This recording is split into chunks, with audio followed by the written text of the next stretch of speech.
Hello, I'm Deacon Jenny Frantz, and I serve your Northeastern Ohio Synod as a Director of Communication and Formation. I spent quite a few summers on the shores of Lake Erie as the camp director at Camp Luther. I sometimes joke that one of the more unusual skills I picked up during my tenure was an amateur meteorologist. As director, I always had to keep an eye on the weather so we could be best prepared for the day's activities and ready to change at a moment's notice if needed. One thing I learned being right on Lake Erie is that you can't really trust the weather predictions found online or on TV. The lake has its own weather patterns. Sometimes the lake acts as a buffer and protects you from the worst of weather. It keeps you cooler in the summer, in winter it keeps you warmer.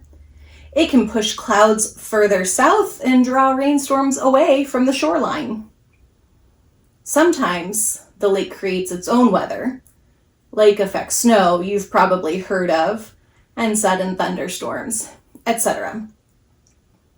So rather than trust the predictions I found online, I learned to lean on some more, let's call them, traditional methods.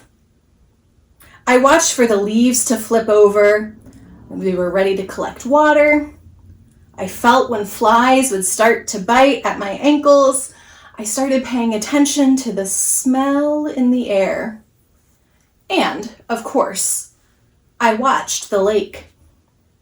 On many summer evenings, as the evening air cooled, the water would stay warm and thunderclouds would start to form in the distance. After quite a few years, I became fairly adept at looking at thunderclouds and predicting just how long it would be before that line hit us and what we needed to be ready for. That shelf cloud is going to hit in about 20 minutes. It's going to be really windy and loud at first, but then it's going to calm down and give way to a lot of rain.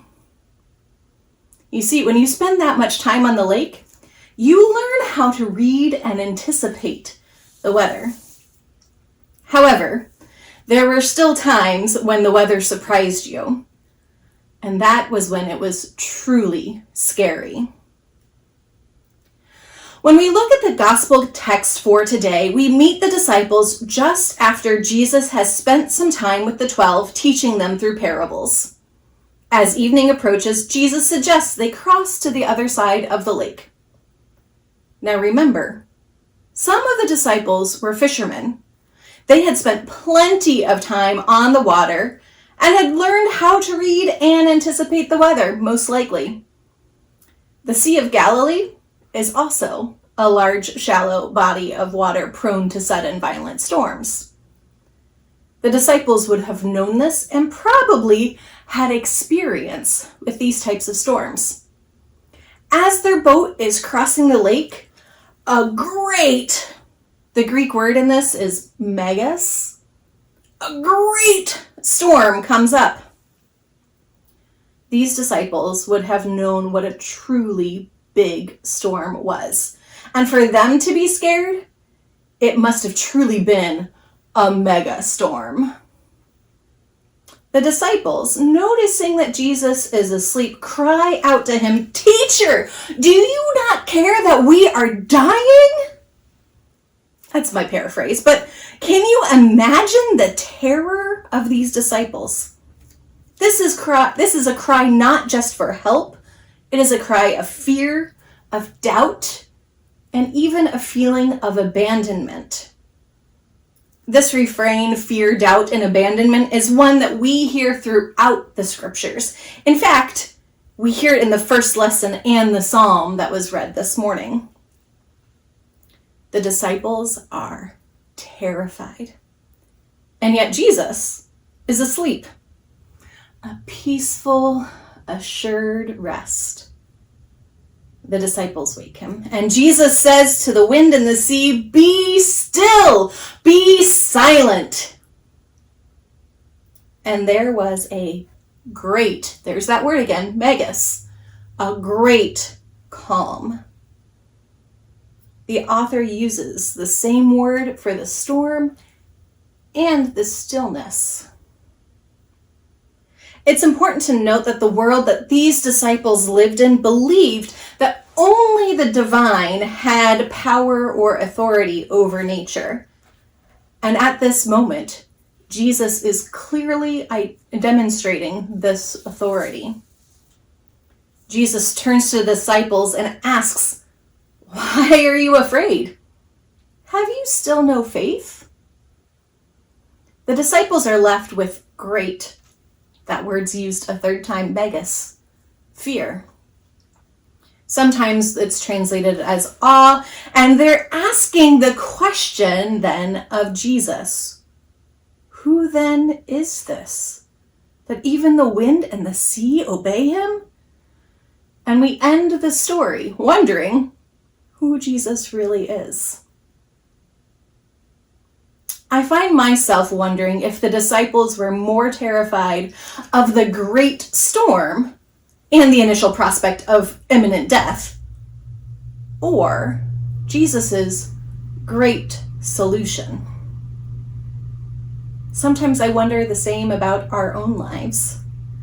Are we more terrified of the struggles in life or of the way that God may respond to those challenges?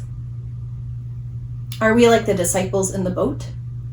Do we fear the storm around us and worry about being swamped? Do we feel like God, that Jesus does not care? Do you not care that we are dying? This cry, this plea is a prayer. And Jesus immediately answered it. Just maybe not in the way the disciples expected. I don't have to tell you that we live in a world of chaos and tempest. I am sure that you are very much already aware. And if you aren't, just turn on the evening news. There is great suffering in this world.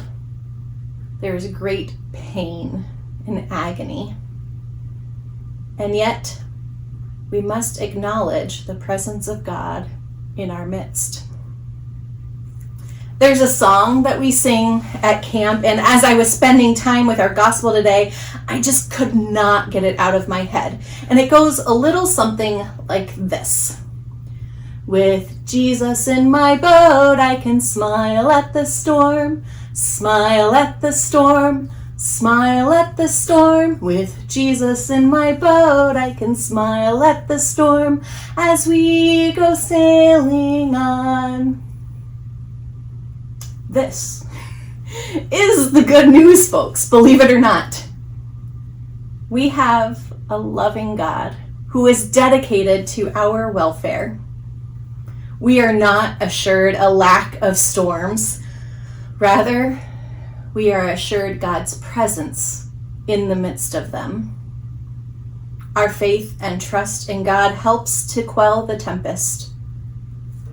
With Jesus in my boat, I can smile at the storm as we go sailing on. May you know the great, the megas love of God, and the great promise that the risen Christ is indeed with us. God is with us. Amen.